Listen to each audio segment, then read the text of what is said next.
গাঁৱৰ ৰাইজক লগত লৈ বড়োলেণ্ড জনজাতি সুৰক্ষা মঞ্চ আৰু আসাম ট্ৰাইবেল ষ্টুডেণ্টছ ইউনিয়ন সভাপতি একেলগে চিৰাং জিলাৰ মানে ডিষ্ট্ৰিক্ট কমিশনাৰ তেখেতৰ যোগেদি অসমৰ মাননীয় মুখ্যমন্ত্ৰীক এটা মেমৰেণ্ডাম চাবমিট কৰিলোঁ। এই মেমৰেণ্ডামটো হ'ল যে মোজাবাৰী গাঁৱত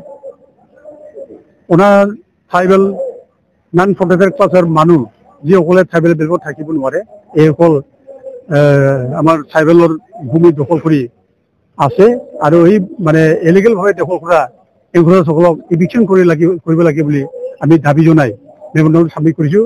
আৰু লগতে এইখন ভূমি ইমিডিয়েটলি আমাৰ মানে জনজাতি ভাইসকলক নিজৰ জাতি মানে মালিক, এই ভূমিৰ মালিক তেওঁলোকক চমজাই দিবৰ কাৰণে আমি অনুৰোধ কৰিছোঁ যে মোজাবাৰী গাঁওখন 1947 5 ডিচেম্বৰ গঠন হৈছে। এইটো চিডলি ট্ৰাইবেল বেল্ট অধীনত পৰে আৰু এই মানে চিডলি বেল্ট গঠন হোৱাৰ পিছত নেক্সট দিনাখনৰ পৰা কোনো নন প্ৰটেক্টেড ক্লাছৰ মানুহে এই গাঁৱত থাকিব নোৱাৰে আৰু তেওঁলোকে ইয়াত বসবাস কৰিব নোৱাৰে, মাটি পাব নোৱাৰে। আজি দুৰ্ভাগ্যক্ৰমে এই গাঁৱৰ ৰাইজে এই গাঁওখন এৰি অনাই বনাই বেলেগ ঠাইত আশ্ৰয় ল'ব লগা হৈছে আৰু এই গাঁৱৰ মাটি খাজনা এই গাঁৱৰ ৰাইজে আজিলৈকে দি আছে, কিন্তু মাটিৰ যিটো মানে বেনিফিট ইয়াত এই মাটিত তেওঁলোকে খেতি বাতি কৰি তেওঁলোকে আৰামছে খাই আছে।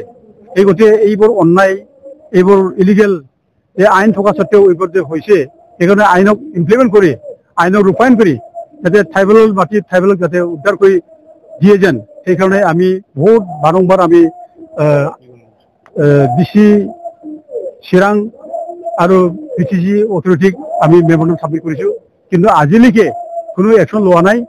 চিৰাং DC ইনষ্টিটিউট 2018 জিলা এক্সিকিউটিভ মানে মেজিষ্ট্ৰেটে এইটো বিচাৰ কৰি স্পষ্ট লিখি দিছিলে যে এই মাটি ট্ৰাইবেলসকলৰ আৰু এইটো চিডলি ট্ৰাইবেল বেল্টৰ অধীনত পৰে আৰু ইয়াৰ এনক্ৰ'চমেণ্ট হৈছে আৰু লেণ্ড ৰেভিনিউ ৰেগুলেশ্যন যিটো মানে লেণ্ড ৰেভিনিউ ছাবজেক্ট এইটো BTC মানে যাতে পৰে, সেইকাৰণে BTC অথৰিটিয়ে এইটো সমাধান কৰি দিব লাগে বুলি লিখি দিছিলে, কিন্তু আজিলৈকে কোনো একশ্যন হোৱা নাই, আজিলৈকে কোনো কাম কৰা নাই। সেইকাৰণে আমি BTCৰ যিবিলাক মানে EM তেওঁলোকক আমি বাৰম্বাৰ কোৱা স্বত্বেও ফেৰেঙা EM লেণ্ড ৰেভিনিউ ডিপাৰ্টমেণ্টৰ তেখেতে কথা দিছিলে, আমাক মানে বাৰম্বাৰ কথা দিছিলে, এষ্টুডেণ্ট দিছিলে যে এই মোজাবাৰী গাঁৱৰ যি এনক্ৰ'চমেণ্ট হৈছে তেওঁলোকক মানে বাহিৰত মানে তেওঁলোকক মানে ফুটাই দিয়া হ'ব আৰু উদ্ধাৰ কৰি ট্ৰাইবেলসকলক দিয়া হ'ব বুলি কৈছিলে, কিন্তু আজিলৈকে দিয়া নাই।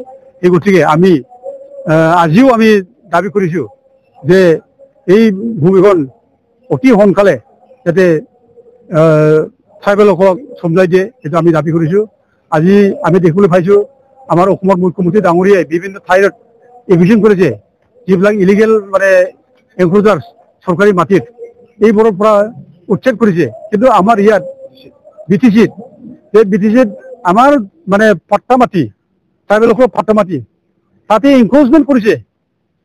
চৰকাৰী মাটিটো বাদ দিয়ক, পাট্টা মাটিৰ এনক্ৰ'চমেণ্ট কৰিছে। এই পাট্টা মাটিত এনক্ৰ'চমেণ্ট কৰা সকলক উচ্ছেদ কৰিব লাগে, সেইটোও কৰা নাই। আৰু ইভেন অপেনলি কৈছে, খোলাখুলি কৈছে আমাৰ মানে ফেৰেংগা বসুমতাৰীয়ে যে ব্ৰহ্মপুত্ৰ থকা সময়ত তেওঁলোকে বোলে কোনো এজনত উচ্ছেদ নকৰে, এইটো কথা কৈছে। সেই গতিকে আমি তেওঁলোকক বিশ্বাসত ল'ব নোৱাৰোঁ, তেওঁলোকে বেলেগ বিশ্বাসৰ যোগ্য নহয়, তেওঁলোকে ট্ৰাইবেলৰ কোনো কাম নকৰিব। তেওঁলোকে ট্ৰাইবেলৰ কাৰণে যিটো অধিকাৰ দিছিলে 6 শিডিউল, এই 6 শিডিউল তেওঁলোকে মানি নচলে আৰু যিটো ট্ৰাইবেল বেগৰ যিটো আইন আছিলে এই আইনক তেওঁলোকে মানি নচলে, আমি স্পষ্ট হ'ল।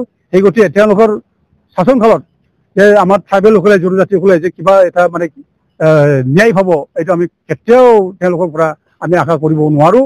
বৰঞ্চ তেওঁলোকে আজি ট্ৰাইবেলৰ মাটি উদ্ধাৰ কৰি দিয়াটো বাদ দিয়ক, আজি ট্ৰাইবেলসকলক নিজৰ মাটি নিজৰ মানে যিটো জাতি তেওঁলোককে আজি বহু ঠাইত উচ্ছেদ কৰিছে, তেওঁলোকক অন্যায় অত্যাচাৰ কৰিছে। এই গতিকে তেওঁলোকৰ ওপৰত আমাৰ বিশ্বাস নাই। তেওঁলোকক আমি এইবাৰ যিটো মানে আগন্তুক নিৰ্বাচন হ'ব, এই নিৰ্বাচনত এই মানে ফেৰেংগাহঁতক আমি কেতিয়াও ভোট নিদিম, ৰাইজে ভোট নিদিব। আমি অনুৰোধ কৰিছোঁ গোটেই ৰাইজক যে এইবাৰ তেওঁলোকক শিক্ষা দিব লাগিব। আমাৰ ট্ৰাইবেলসকলক জনজাতিসকলক যে অন্যায় অত্যাচাৰ কৰিছে, তেওঁলোকৰ মাটি উদ্ধাৰ কৰি দিয়া নাই, তেওঁলোকৰ মাটি তেওঁলোকে মানে উভতি দিয়া নাই। সেই গতিকে তেওঁলোকে আমাৰ মানে সন্মানীয় ব্যক্তি হ'ব নোৱাৰে।